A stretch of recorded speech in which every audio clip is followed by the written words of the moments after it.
ഞാൻ എല്ലാം കൂടെ ഒരുമിച്ച് പറഞ്ഞ് അത് താങ്ങാനുള്ള ശക്തി കേരളത്തിന് ഇല്ലാന്ന് തോന്നി.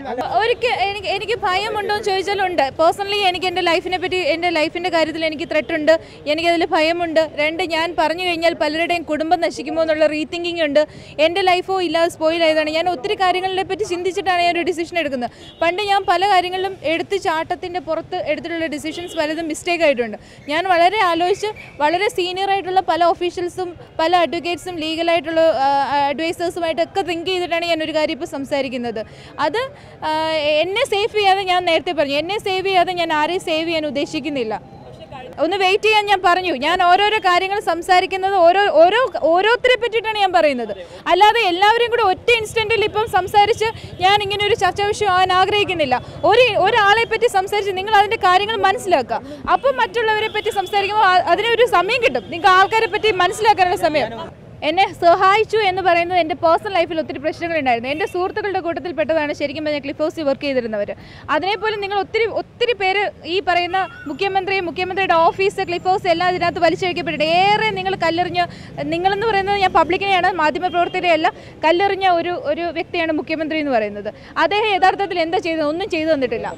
ഈ സോളാർ കേസ്, അതായത് ടീം സോളാറിന് വേണ്ടിയിട്ട് മുഖ്യമന്ത്രിയുടെ സ്വാധീനം ഉപയോഗിച്ച് ഒന്നും ചെയ്തിട്ടില്ല. ഓഫീസിലുള്ള ഒരാൾ പോലും ഒന്നും ചെയ്തിട്ടില്ല. ഒരു രൂപ പോലും വിലപേശാൻ ഉദ്ദേശിക്കുന്നില്ല. നിങ്ങൾ ഏറ്റവും അധികം ഹരാസ് ചെയ്തിട്ടുള്ളത് അബ്ദുള്ള കുട്ടിയാണോ? അല്ല, മറ്റാരാണ്? അത് ഇപ്പൊ പറയാൻ സംസാരിക്കാൻ താല്പര്യമില്ല.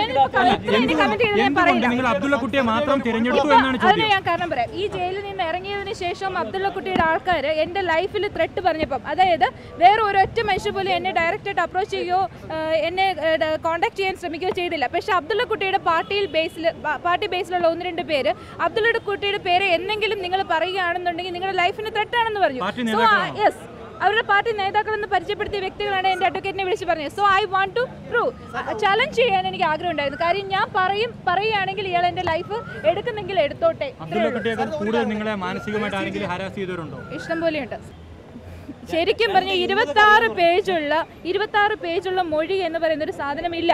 26 പേജുള്ള മൊഴിക്കകത്ത് നിങ്ങൾ പറയുന്നത് പോലെ ഈ പറയുന്ന സെൻസിറ്റീവ് ഏരിയസ് മാത്രമല്ല ഞാൻ കൊടുത്ത, പോയിന്റ്സ് ആണ് ഞാൻ എഴുതി കൊടുത്തത്. ഒരിക്കലും ഒരു കംപ്ലൈന്റ് അല്ല, ഇറ്റ്സ് ഓൺലി എ പോയിന്റ്സ്.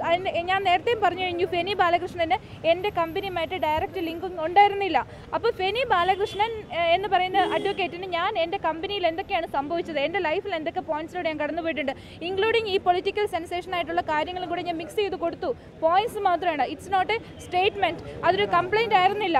പിന്നെ അതിൻ്റെ കണ്ടൻസ് ഞാൻ ഈ പറയുന്ന പോലെ 1-2 വ്യക്തികൾക്ക് അറിയാം. ഞാൻ അങ്ങനെ ഇത് പെട്ടെന്ന് തീർക്കാൻ ഉദ്ദേശിക്കുന്ന ഒരു വിഷയമല്ല. അതൊന്നാമത്തെ വിഷയം. ഇതിൻ്റെ പേരിൽ നിങ്ങൾക്ക് വേണമെങ്കിൽ ബ്ലാക്ക് മെയിലിംഗ് എന്നോ അല്ലെങ്കിൽ പിന്നെ പൈസയ്ക്ക് വേണ്ടിയുള്ള വിലപേശലെന്നോ പറയാം. പക്ഷേ 1 രൂപ പോലും ഞാൻ വിലപേശാൻ ഉദ്ദേശിച്ചിട്ടില്ല. എൻ്റെ അടുത്ത് ആരും പൈസയ്ക്ക് വന്നിട്ടില്ല, ഞാൻ ആരെയും കോൺടാക്ട് ചെയ്തിട്ടുമില്ല. പക്ഷേ കെ സി വേണുഗോപാലുമായിട്ട് ഈ പറയുന്ന നിങ്ങൾ എഴുതി ചേർത്തൊരു കഥയിലെ കഥാപാത്രമാണ് കെ സി എന്ന് പറയുന്നത്. കെ സി വേണുഗോപാലുമായിട്ട് ഒരിക്കലും എനിക്ക് എൻ്റെ അടുത്ത് ഒരു മോശമായ രീതിയിൽ വന്നിട്ടുള്ളൊരു വ്യക്തിയല്ല. എൻ്റെ ഡീറ്റെയിൽസ് പുള്ളിയുമായിട്ട് എങ്ങനെയാണ് സംസാരിച്ചത്, ഈ വസ്തുതകളെ പറ്റി ഞാൻ സംസാരിക്കുക. ഒരു മന്ത്രിയെ പറ്റി, ഞാനൊരു ബിസിനസ് എൻ്റർപ്രൈനർ ആയിരുന്നു. എൻ്റെ കമ്പനി റിന്യൂവബിൾ എനർജി സെക്ടറിൽ വർക്ക് ചെയ്തിരുന്നതാണ്. അദ്ദേഹം ഒരു പവർ മിനിസ്റ്റർ ആയിരുന്നു. പവർ സ്റ്റേറ്റ് MOS ആയിരുന്ന സമയത്ത് 1-2 പ്രോഗ്രാംസിന് വേണ്ടി ഞങ്ങൾ അദ്ദേഹത്തെ അപ്രോച്ച് ചെയ്തിട്ടുണ്ട്. അപ്രോച്ച് ചെയ്തതിനെ സംബന്ധിച്ചൊരു ബന്ധം ഞങ്ങളുടെ ഇടയിലുണ്ട്, ഇല്ലയെന്ന് പറയുന്നില്ല. പല പിന്നെ കാര്യങ്ങളിലും, അതായത് പ്രോജക്റ്റുകൾ സബ്മിറ്റ് ചെയ്യുന്നതിൻ്റെ ഫീസിബിലിറ്റി ചോദിച്ചിട്ടുണ്ട്, ഇല്ലയെന്ന് ഞാൻ പറയുന്നില്ല. ഈ ബന്ധത്തിനപ്പുറം ഒരു ബന്ധം ഇല്ല. ഗണേഷ് കുമാർ MLA എൻ്റെ ഒരു നല്ല സുഹൃത്തായിരുന്നു. അദ്ദേഹത്തെ എനിക്ക് മന്ത്രിയായിട്ട് അറിയാം. നല്ലൊരു ജനപ്രതിനിധിയാണ്. പല കാര്യങ്ങളിലും നമ്മളെ ഹെൽപ്പ് ചെയ്യാൻ ശ്രമിച്ചിട്ടുണ്ട്. പക്ഷേ പല കാരണങ്ങൾ കൊണ്ടും ഒരു പ്രോജക്ട്സും വയബിളായിട്ട് പോയിട്ടില്ല. അതെ, ഞങ്ങൾ ചെയ്തിട്ടുണ്ട്.